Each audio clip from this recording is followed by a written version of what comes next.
E hoje eu quero falar sobre paternidade e discipulado. Discipulado e paternidade. Por quê? Porque talvez essa seja uma das partes mais negligenciadas da nossa vida com Deus. Muitas das vezes nós trilhamos um caminho e principalmente influenciados pelo espírito desse tempo, um caminho de individualismo, que nos afasta, na verdade, da comunhão, que nos afasta da adoração, mas que nos impede também de avançar e perceber aquilo que Deus quer realizar nas nossas vidas. E esses valores, ou seja, paternidade e discipulado, são, na verdade, uma porta que Deus abriu para cada um de nós, uma porta de entrada para a liberdade. É interessante a gente perceber isso, que a nossa liberdade, ela depende sim do nosso relacionamento e de como nós vivemos como discípulos de Jesus. E eu quero que você abra a sua Bíblia, no Salmo de número 42 e o verso de número 7. Salmo 42, o verso de número 7, e eu quero ler apenas a parte A, que expressa uma verdade que a gente vai se aprofundar hoje aqui um pouco mais. Eu gostaria muito que você, na verdade, colocasse o seu coração nisso, para que o Espírito Santo possa falar com você. Você acabou de cantar dizendo assim: Senhor, eu quero mais perto, eu quero estar mais perto, leva-me além. Que de fato aquilo que você cantou seja uma oração que você faça hoje, para você entender, falar assim: Deus, o que o Senhor quer comigo? Amém? Ora comigo agora. Pai, em nome de Jesus. Senhor, como foi bom adorar o Senhor com essas canções que nós cantamos até agora. Ó Deus, celebrar a Tua fidelidade, a Tua bondade, ó Deus amado, Pai, conosco. Sermos desafiados pela Tua palavra, Deus amado, a sermos fiéis ao Senhor, sabendo do cuidado que o Senhor tem conosco. Ó Deus, obrigado por tudo que nós já recebemos nessa noite, mas nós queremos mais do Senhor. Que a Tua palavra possa, Deus amado, trazer transformações poderosas, Deus, nas nossas vidas, em nome de Jesus. Traga a revelação da Tua palavra, em nome de Jesus. Salmo 42, o verso 7, a Bíblia diz: um abismo chama outro abismo, um abismo chama outro abismo. Por que eu quero me concentrar exatamente nessa expressão? Porque talvez um dos maiores problemas, ou a maior maldição do nosso tempo, se chama superficialidade. A superficialidade, na verdade, tem sido uma prisão para grande parte das pessoas. Por quê? Nós nunca tivemos tanto acesso à informação. Nós nunca tivemos tanta informação sobre tantas coisas ao mesmo tempo. Nós nos tornamos conhecedores genéricos de um monte de coisa. Agora, qual que é o problema? Nós sabemos muita coisa, só que nós sabemos um pouquinho só de cada coisa. E qual que é o grande problema disso? Que nós não nos aprofundamos em áreas que são fundamentais. Se por um lado é positivo eu ter um conhecimento amplo de várias coisas, existem áreas que eu preciso me aprofundar. E qual tem sido o sintoma que nós temos vivido isso? Nós transformamos nós trouxemos essa superficialidade para os nossos relacionamentos. Quer ver um exemplo? Quantos melhores amigos você tem?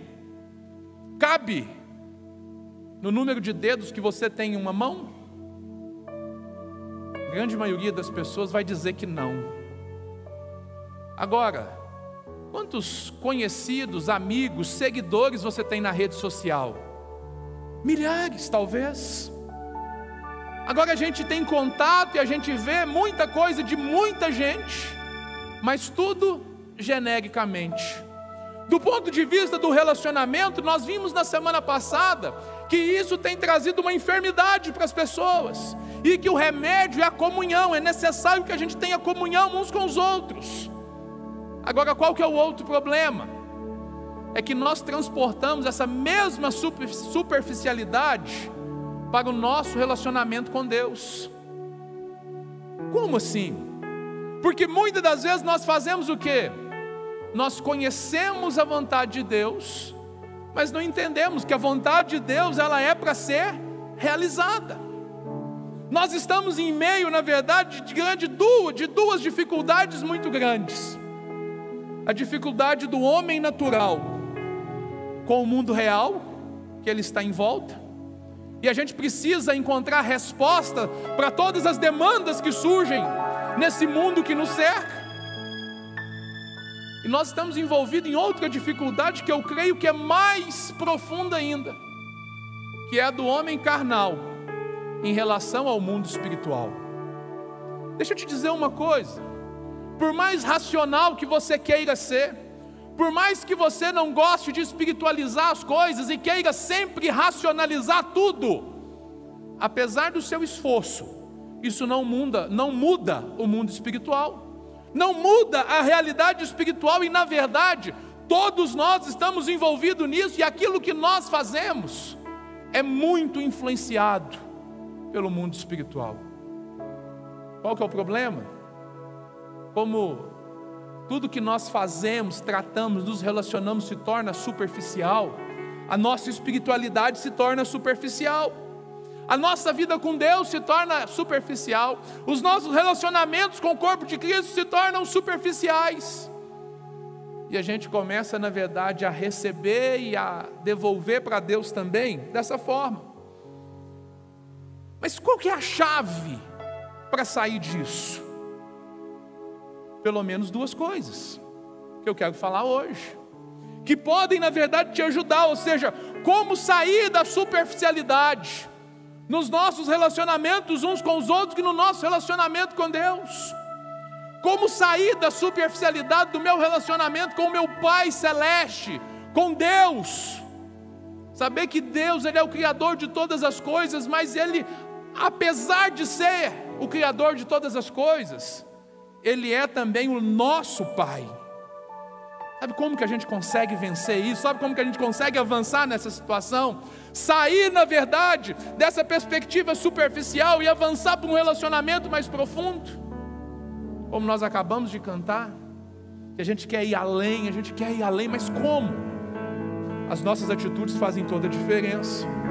E a primeira coisa que nós precisamos entender é que nós precisamos avançar e desenvolvermos e participarmos, recebermos um discipulado autêntico, obter um discipulado autêntico. O que quer dizer isso? É se tornar crente de verdade, é se tornar um discípulo de Jesus de verdade.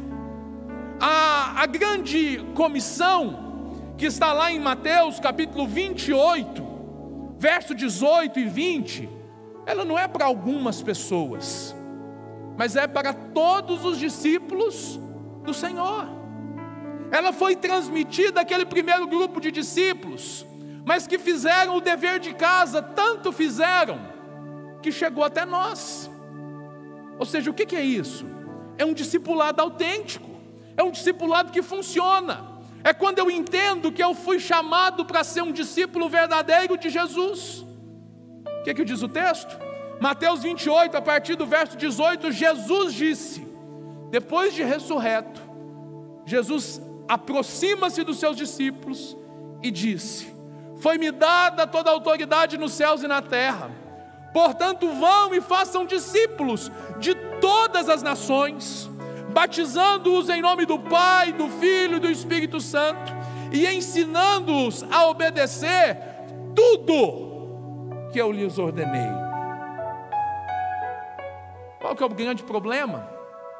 É que a gente aprende a observar, a obedecer, muitas das vezes, aquilo que nos é conveniente.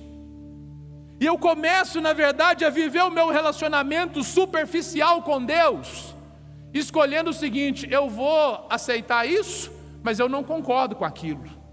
Eu vou aceitar aquilo outro, eu vou viver essa realidade, mas essa outra realidade não cabe na minha agenda, não cabe nas minhas prioridades. E o que acontece? A grande comissão, ela se torna, na verdade, a grande omissão.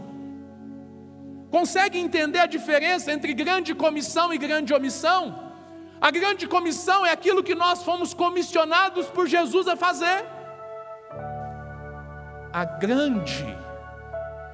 Dallas Willard, escritor inglês, ele escreveu o seguinte: a grande omissão na grande comissão acontece quando percebemos as dramáticas consequências de ser cristão sem se tornar um discípulo. Nós temos muitos cristãos. Nosso país, por exemplo, hoje, a cada dia, na verdade, o número de pessoas que se dizem cristãs aumentam. E a gente deveria estar vendo mudanças, transformações. Mas o que nós temos visto é que as coisas estão indo de mal a pior. Por quê? Porque são muitos cristãos, seguidores de Cristo, que não se tornaram discípulos. Quem são os discípulos de Jesus? São aqueles que se comprometem com Ele. São aqueles, na verdade, que decidem viver uma vida para Ele. É preciso que nós entendamos que nós recebemos esse chamado, mais do que um chamado. O Senhor, Ele nos fez seus filhos. E como filhos, nós somos formados à imagem e semelhança dEle. Ou seja, as características dessa paternidade precisam estar entre nós. Discipulado e paternidade são duas coisas que caminham juntas. Porque o filho, ele precisa ser discipulado pelo seu pai. Quando lá em Provérbios, a Bíblia orienta os pais que nós devemos ensinar os nossos filhos no caminho, é porque na verdade nós somos exemplos para os nossos filhos. Começa conosco. Aí talvez a gente fale assim, mas eu não recebi isso. Mas para a glória de Jesus você está aqui. E você tem a oportunidade de mudar isso a partir da sua geração, amém? Então, ou seja, você precisa crer de verdade que você recebeu uma herança. Você é filho de Deus, o Pai. Ele, na verdade, Ele te deu o direito de ser chamado filho dEle, quando você recebeu Jesus como Salvador. E essa herança que nós recebemos nos confere algumas coisas que nos capacitam a viver esse discipulado autêntico. Você recebeu por herança a autoridade para obedecer os desígnios eternos. O que Jesus disse? Foi-me dada toda a autoridade nos céus e na terra. E essa autoridade, o que Ele fez? Ele transferiu aos seus discípulos, a nós. Ou seja, você recebeu do Senhor, você recebeu do seu Pai como herança a autoridade nessa terra. Autoridade para fazer o quê? Para obedecer os desígnios, os propósitos de Deus. Por que as coisas não acontecem muitas das vezes? Porque nós não cremos nisso. Nós temos facilidade de acreditar que Deus pode na vida do outro, nunca na nossa. Nós temos uma dificuldade imensa de perceber que aquilo que a Bíblia fala sobre mim, sobre você, é verdade. E que nós precisamos viver isso. Você recebeu poder e autoridade para obedecer o propósito de Deus. Aí você fala assim, pastor, mas eu não dou conta, eu não sou capacitado, eu estou ali, eu sou fraco demais. A pergunta que eu te faço é o seguinte: o que você tem feito para mudar isso? Sabe qual que é?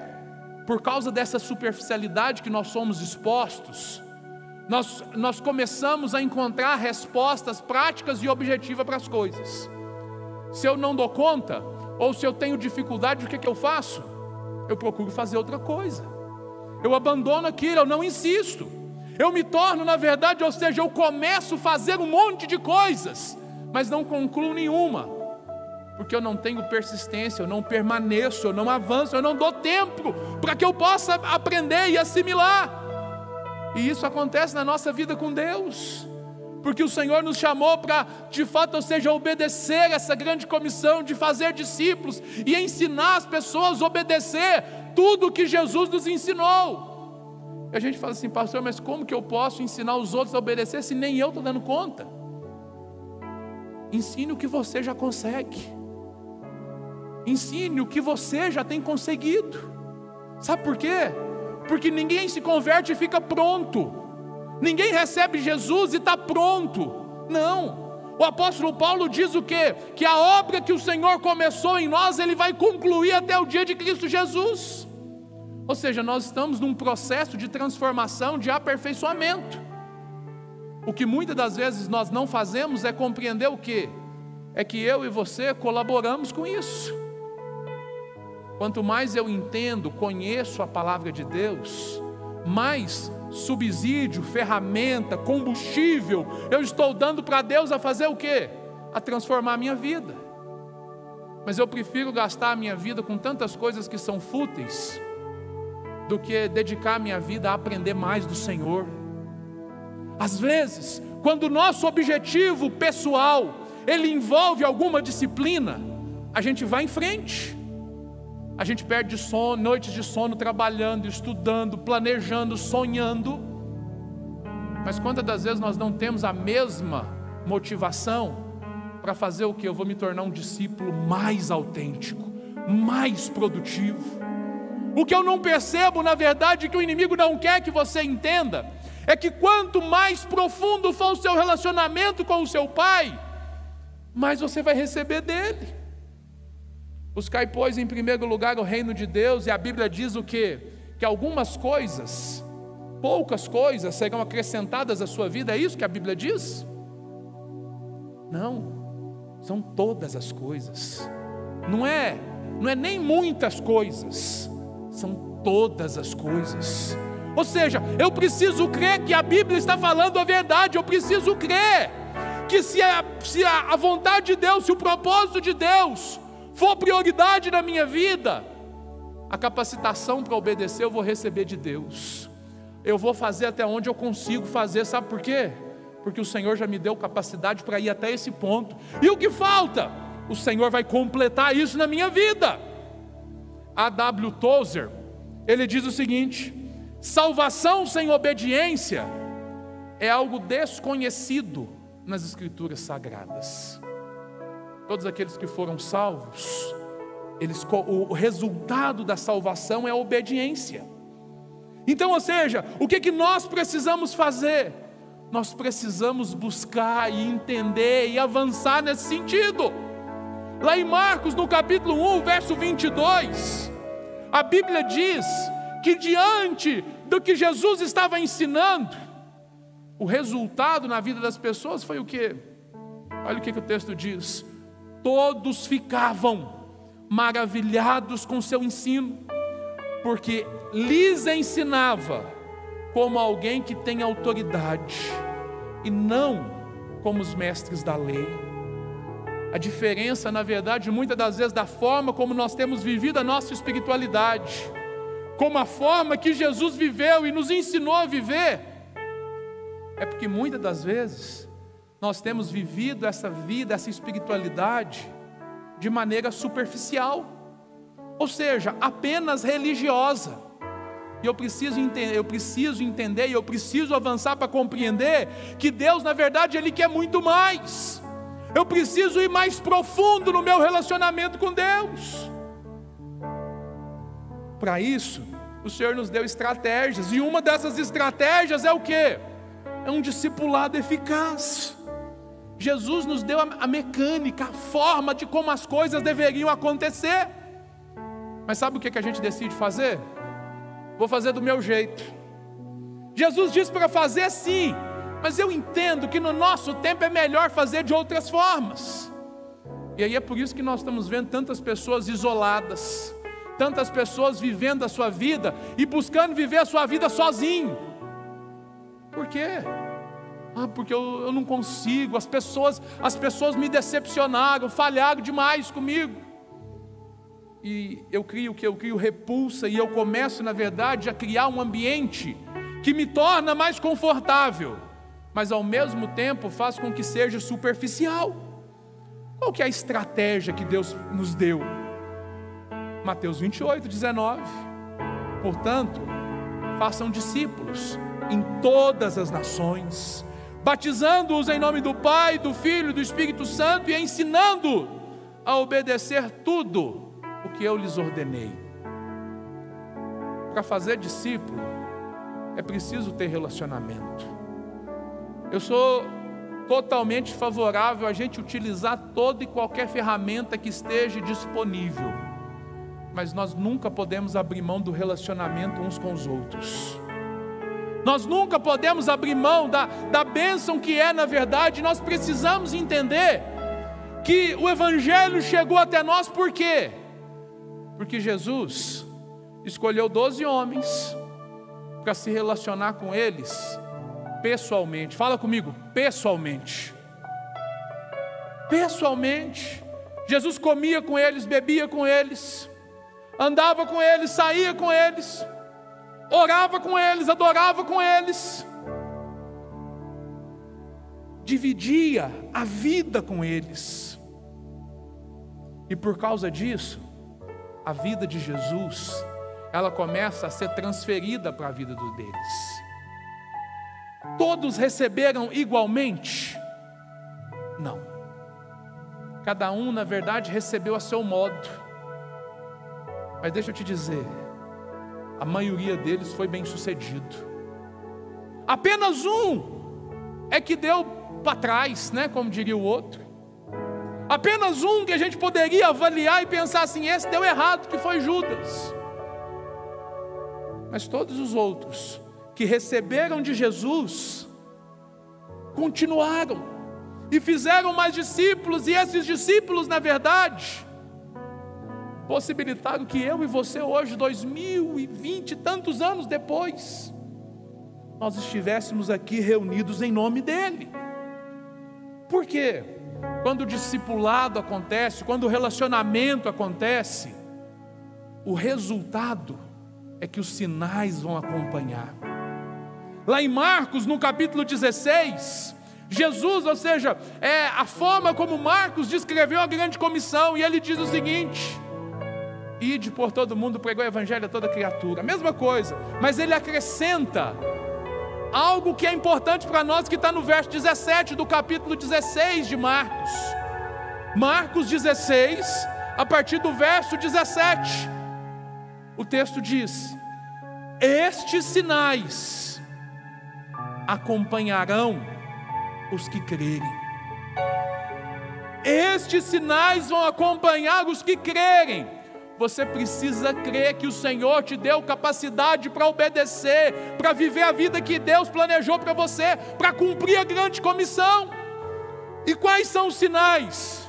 Em meu nome expulsarão demônios, falarão novas línguas, pegarão em serpentes, e se beberem algum veneno mortal, não lhes fará mal nenhum. Imporão as mãos sobre os doentes, e estes ficarão curados. Nós nos tornamos tão superficiais, porque tem crente que continua afirmando para si mesmo, dizendo o seguinte: isso não é para mim.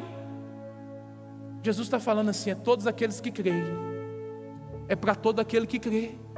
Mas nós estamos respondendo para nós mesmos e nos convencendo: não, isso não é para mim. Nós vimos o testemunho que a Beth deu aqui, falando do Elton, que a mulher foi lá pedir oração para ele, e ele orou, e a mulher melhorou. Por quê? Se você crê, os sinais vão acompanhar você. Se você crê, as coisas vão acontecer a partir de você. Mas qual que é o pressuposto? Você precisa crer. Por que nós não cremos? Porque insistimos numa vida descompromissada, porque insistimos numa vida descomprometida, porque insistimos numa vida superficial, porque é mais leve. Não, eu preciso ter um ritmo de vida mais sustentável. E eu esqueço que toda provisão vem do Senhor, que o que me capacita, na verdade, a ser uma pessoa melhor, a ser um pai de família cheio do Espírito Santo, o que me capacita para ser uma mulher sábia, o que me capacita para ser um profissional excelente. Olha, lá fora existem muitas pessoas muito capacitadas. A capacidade natural, cada um tem a sua. Você pode se esforçar, aperfeiçoar e melhorar. Agora entenda uma coisa: como filho de Deus, você sai na frente em toda e qualquer situação. Por quê? Porque você recebeu uma unção, e a Bíblia diz que essa unção ela é verdadeira e não é falsa, e essa unção ela te capacita para fazer todas as coisas. Todas as coisas. Pastor, mas o que eu faço para viver isso? É eu entender o seguinte: o caminho é a obediência. Para eu obedecer, eu preciso, na verdade, crer. Porque olha, obedecer na força do nosso braço não dá não. Desiste. Ser apenas religioso, isso é muito chato. Porque o religioso é como o mestre da lei, que conhecia muita teoria, mas não conhecia a prática. Talvez você conheça muito das histórias da Bíblia, mas não conheça o que o autor dessas histórias quer realizar na sua vida. Os milagres são para acontecer na sua vida, mas isso só vai acontecer se você obter um discipulado eficaz, verdadeiro. Pastor, mas como que eu faço isso? O apóstolo Paulo, ensinando aos coríntios, ele diz o seguinte: os homens mais velhos devem instruir os mais novos, as mulheres mais experientes devem instruir as mais novas na sua maneira de viver. Agora, como que a gente faz isso? Nós criamos alternativas para tudo. Nós queremos terceirizar aquilo que é de responsabilidade nossa. Eu sou muito favorável à educação, eu sou muito favorável a você fazer cursos, capacitações, fazer mentorias e etc e tal, mas você precisa entender o seguinte: a vida de Deus, ela depende de relacionamento pessoal. O preço da falta de discipulado é muito mais alto que o preço para andar com Jesus e aprender com Ele constantemente. Quem disse isso? Bonhoeffer. O preço da falta de discipulado, ele é alto demais.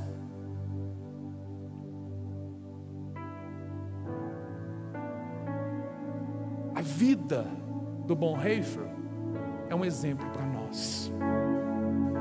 Sabe por quê?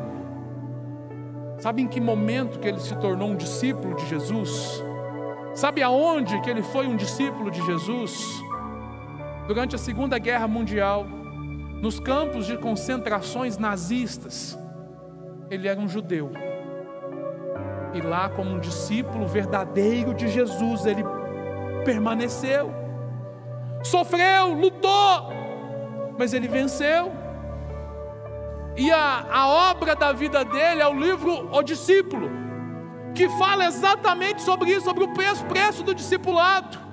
Que para ser discípulo de Jesus, muitas das vezes você vai ser perseguido, que você vai ter que contrariar o senso comum, você vai ter que se expor a situações em que as pessoas, na verdade, não conseguem.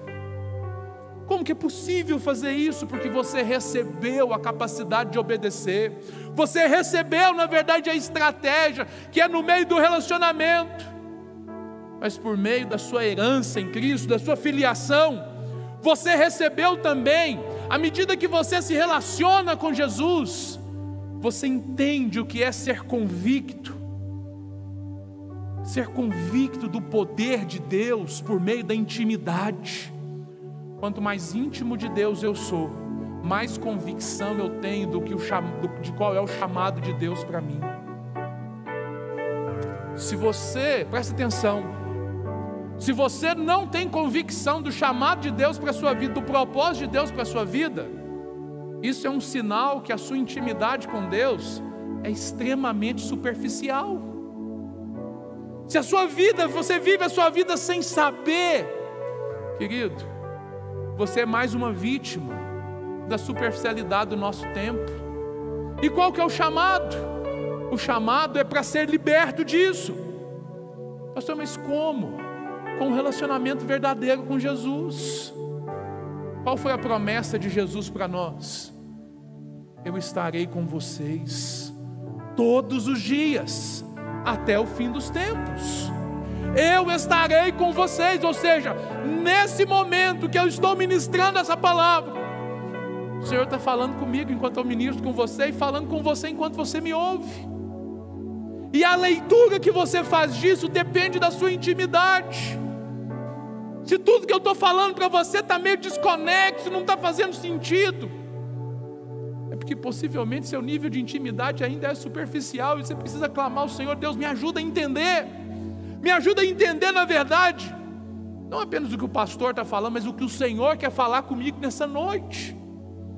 Você não pode sair daqui da mesma forma que você entrou.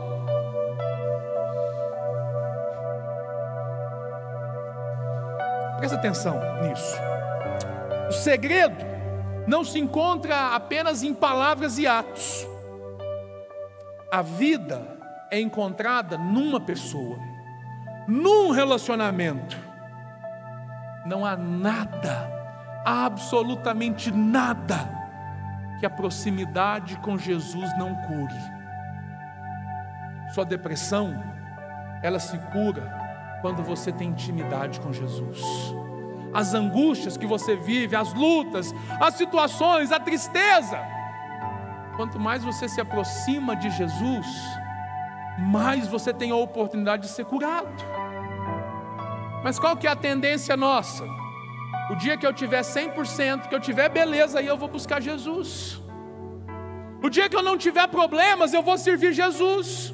O dia que eu não tiver problema nenhum na minha vida, nada me atrapalhando, aí eu vou seguir Jesus. E qual que é o resultado? Eu não sigo Jesus nunca, porque os problemas nunca vão acabar.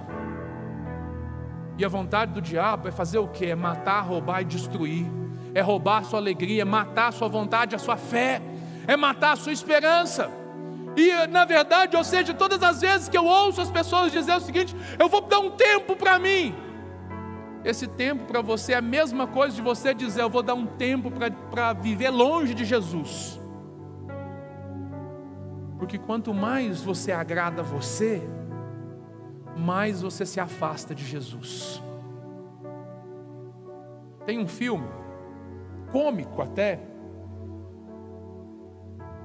acho que o nome do filme, ele é antigo, é o Todo-Poderoso. E nesse filme tem uma ilustração lá que eu acho fantástica, que o cara assume uma função, é lógico, né, do roteiro do filme lá, em que ele vai ser responsável por obedecer, por responder às orações, às preces feitas a Deus.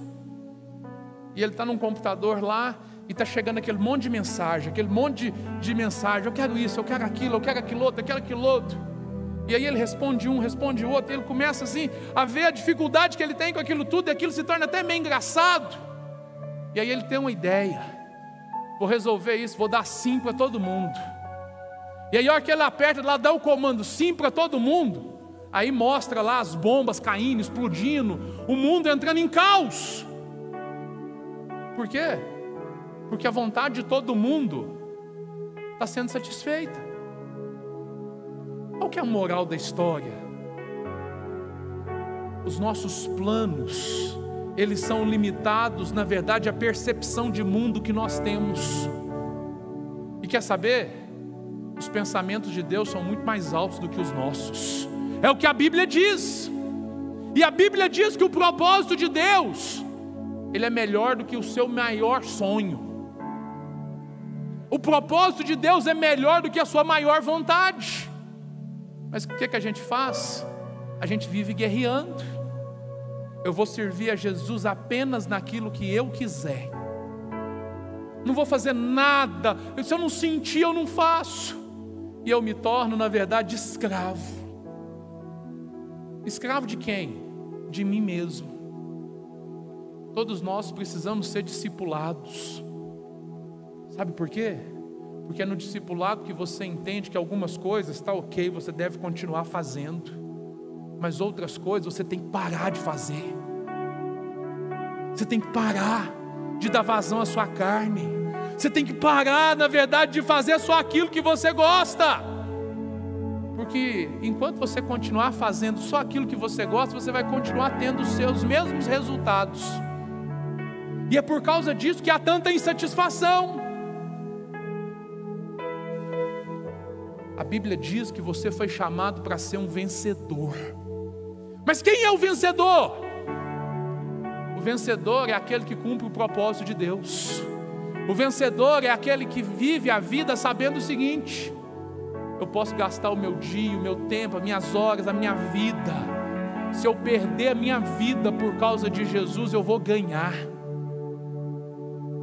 Agora tem muita gente ganhando a sua vida do seu jeito e não está percebendo que está perdendo tudo que o Senhor planejou para ele.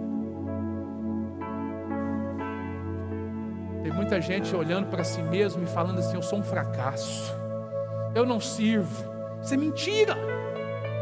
Isso é mentira. Você nunca será um fracassado do ponto de vista de Deus, até que você desista. O dia que você desistir de fazer a vontade de Deus, o dia que você desistir de fazer a vontade de Deus, aí sim você é um fracassado.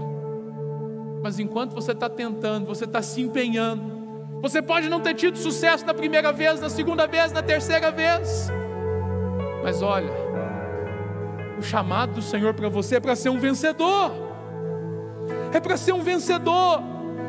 Lá em Romanos, no capítulo 5, verso 17, a Bíblia diz o seguinte, falando a respeito de mim e de você: aqueles que receberam de Deus a imensa provisão da graça e a dádiva da justiça, reinarão em vida por meio de um único homem, Jesus Cristo.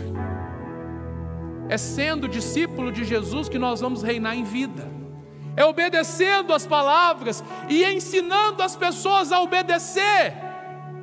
Ou seja, fazer a minha parte sempre vai incluir o outro. O evangelho nunca é só para você. A bênção nunca é só para você. A bênção é para você e para quem está perto de você. A bênção de ser um discípulo é por quê?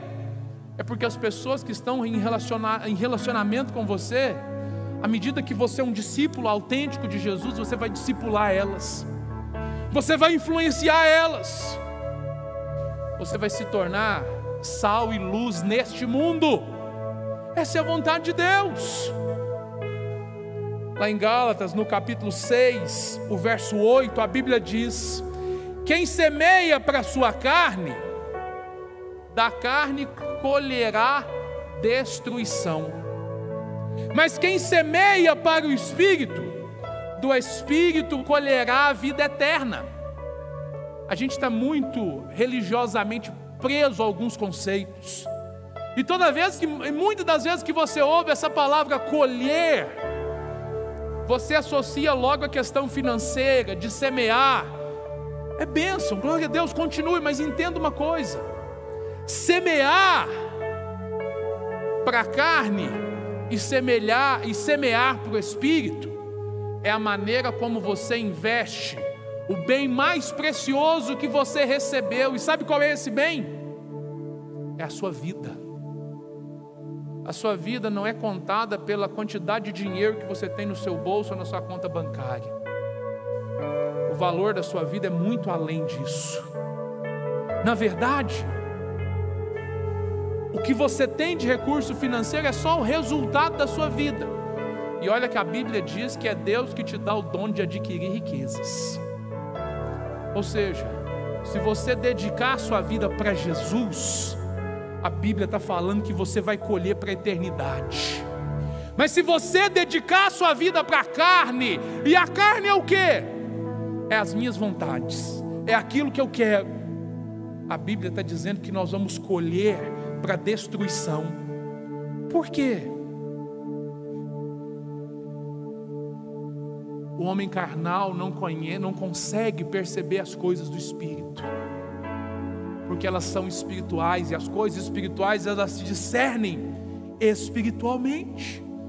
Nós recebemos de graça, nós recebemos o amor de Deus, mas transferir esse amor para as pessoas tem um custo. O Bonhoeffer, que eu disse agora há pouco, ele escreveu uma das frases que eu acho mais preciosas para a gente entender o que é graça. Ele diz que a graça é gratuita, é de graça. mas ela não é barata. Custou caro. Custou o preço do sangue do nosso Senhor Jesus Cristo. E se para Ele custou o sangue, a sua vida, para nós também vai ter custo. Não para receber, nós recebemos de graça. Mas à medida eu preciso entender o seguinte: eu preciso me entregar. Eu preciso semear para a eternidade, semear, ou seja, da maneira espiritual. E como que eu semeio? É quando a minha vida é orientada para a vontade de Deus. Eu preciso entender e exercer a verdadeira filiação espiritual, discipulado e paternidade. Eu preciso entender que eu sou filho de Deus, mas como filho, eu recebi também o dom gratuito de Deus, e Ele me capacita, na verdade, a como filho, também ser pai, e ser pai espiritual. Entende isso?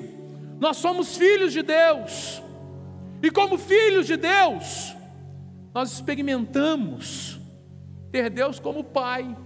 Isso é precioso para a nossa vida com Deus. Mas outras pessoas precisam ter essa mesma experiência, e para acontecer isso, vai depender de mim entender o que é ser filho, me tornar um filho e começar a exercer essa verdadeira filiação espiritual. A vontade do Pai é cuidar de você nas suas necessidades, das mais básicas às mais complexas, mas Ele te deu uma missão: fazer com que os outros entendam também o que você já está recebendo. Há uma história na Bíblia que nos ajuda a perceber isso, e é a parábola do filho pródigo, ou do pai amoroso, como você queira. Eu prefiro do pai amoroso, porque a atitude do filho, ela é importante, mas o que eu quero destacar, na verdade, é a atitude de pai para com esse filho que se tornou pródigo. Lá em Lucas capítulo 15, abre a sua Bíblia e deixa ela aberta em Lucas 15. Porque agora até o final da mensagem eu vou me concentrar apenas em Lucas 15. Os versos 11 e 12 diz o seguinte: Jesus continuou: um homem tinha 2 filhos. O mais novo disse ao seu pai: Pai, me dá a minha herança. Eu quero antecipar a minha herança para eu viver a minha vida do jeito que eu quiser. Esse filho é a representação do quanto a bênção da paternidade, às vezes ela é desperdiçada. Nós desperdiçamos a bênção da paternidade e queremos viver a nossa vida do jeito que a gente quer. O que ele está dizendo? Me dá o recurso que o Senhor já aprovisionou para mim, que eu vou viver a minha vida do meu jeito. Eu não preciso mais do Senhor, eu quero viver por minha conta e risco.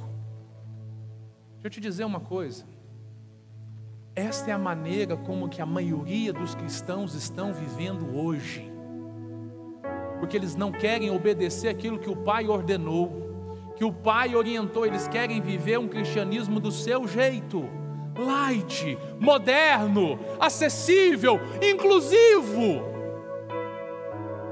e nada difícil, nada complicado. E qual que é o resultado disso? Problemas. O filho pródigo falhou no seu propósito, no seu plano, deu tudo errado, porque ele viveu longe da direção do seu pai. E talvez seja por isso que muitos têm falhado nos nossos dias, na sua espiritualidade, não têm colhido aquilo que o Senhor planejou. As promessas de Deus não se cumprem na sua vida, porque você está vivendo de longe da paternidade de Deus, longe da direção de Deus.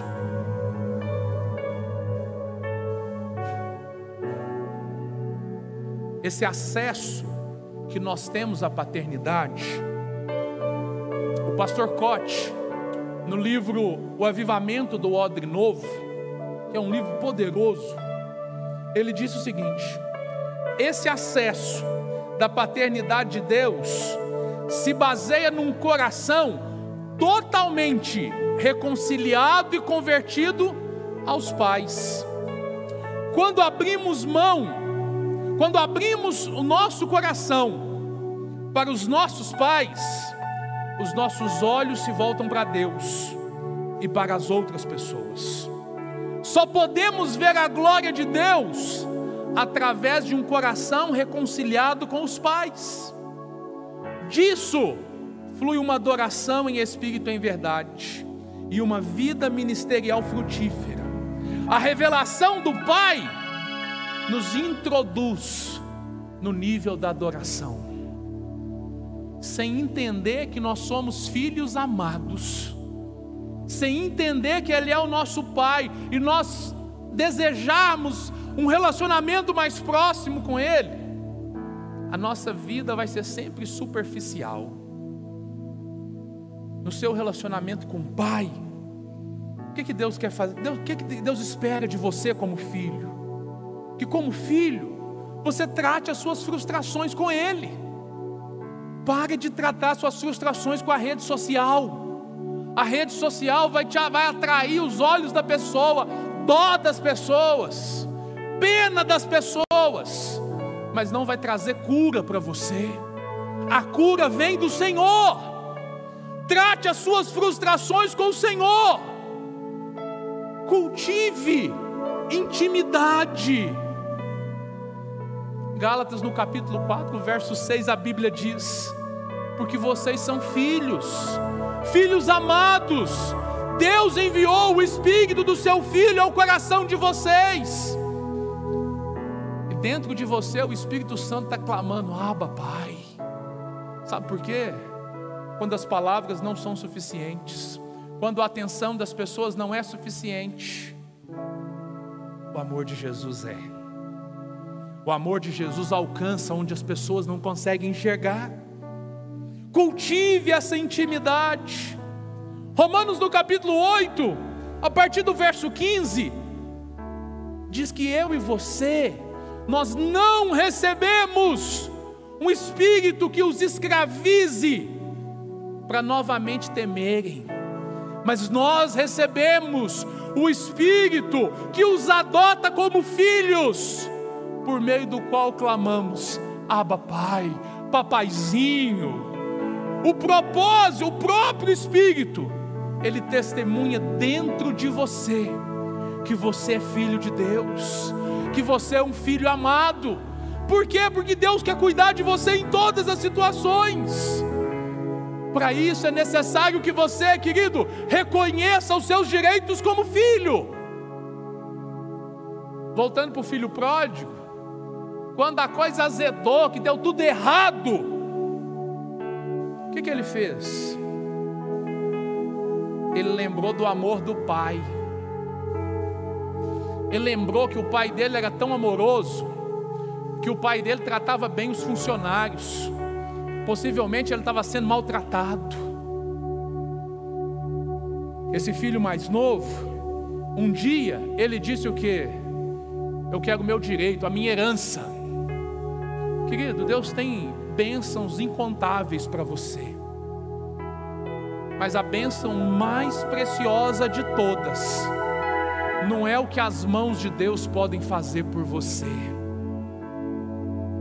mas é o que Deus pode fazer com você quando você busca o seu rosto, quando você busca, na verdade, a intimidade. A nossa sociedade quer as mãos de Deus, as bênçãos de Deus, o que Deus pode fazer por elas. Mas quem busca intimidade com Deus, quem busca conhecer o rosto de Deus, a vontade de Deus, querido, esse recebe a intimidade de coração de Deus, e junto com isso tudo, as mãos de Deus. Você vai receber muito mais do que você está buscando, quando você buscar do jeito de Deus.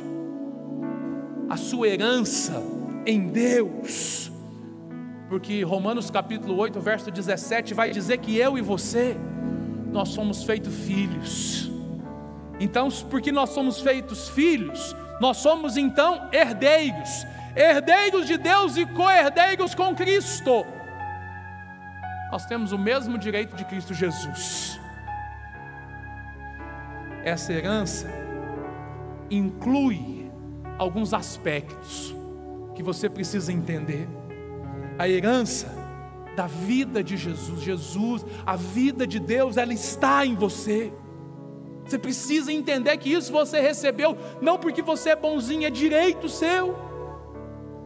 Essa herança, você recebeu também as promessas divinas.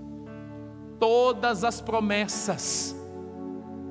Você tem o sim e o amém. Não acredite em mim, acredite no que a Bíblia diz. Efésios capítulo 1, verso 3 diz: bendito seja o Deus e Pai de nosso Senhor Jesus Cristo, que nos abençoou, não com algumas bênçãos, ou com muitas bênçãos, mas Ele nos abençoou com todas. Fala comigo, todas. Diga todas. Todas as bênçãos espirituais. Nós recebemos com a paternidade de Deus todas as bênçãos espirituais. Você precisa superar essa religiosidade que você vive. Verso 13 do capítulo 15 de Lucas. Olha o filho mais novo vencendo a religiosidade. Não muito tempo depois, o filho mais novo reuniu tudo o que tinha e foi para uma região distante, fazer do jeito que queria. Vença isso. Vença esse espírito de independência. Viva na dependência de Deus. Assuma suas fragilidades. Sabe quando a vida do filho pródigo começou a mudar? Quando ele caiu em si. Porque o texto diz que depois dele ter feito isso, saído e ido viver do jeito que ele quis, a Bíblia diz que ele desperdiçou todos os seus bens vivendo irresponsavelmente. Assuma suas fragilidades.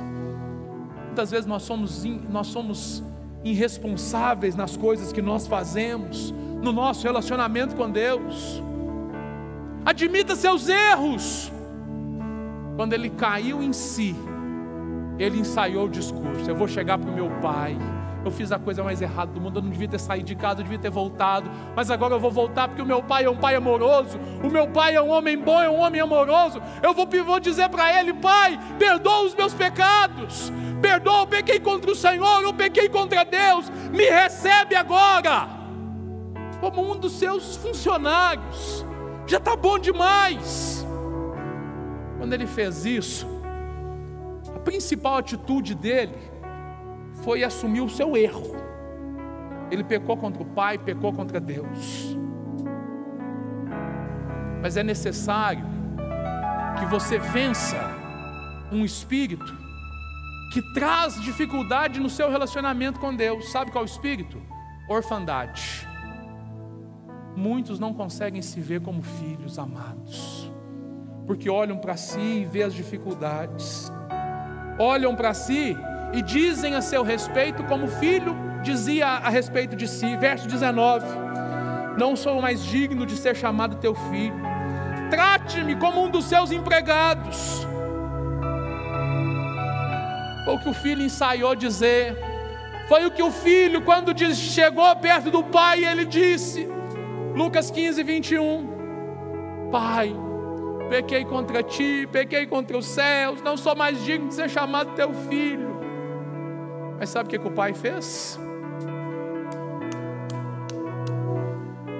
O mais importante não é o que você fez, é o que você é.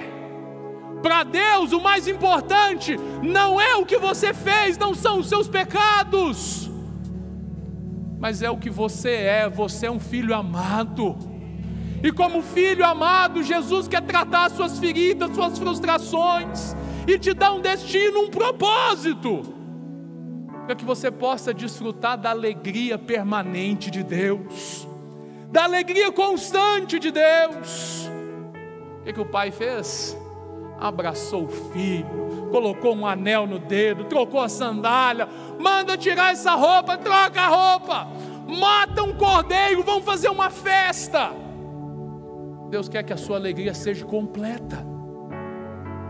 E isso acontece quando você entende na verdade o seu relacionamento com Deus, quando você na verdade aceita o que Deus na verdade quer fazer com você. Paternidade e discipulado é você aprender com Jesus a desfrutar dessa alegria contagiante. O que Jesus quer fazer com você hoje? Deus quer transformar a realidade da sua vida. O Pai te chamou.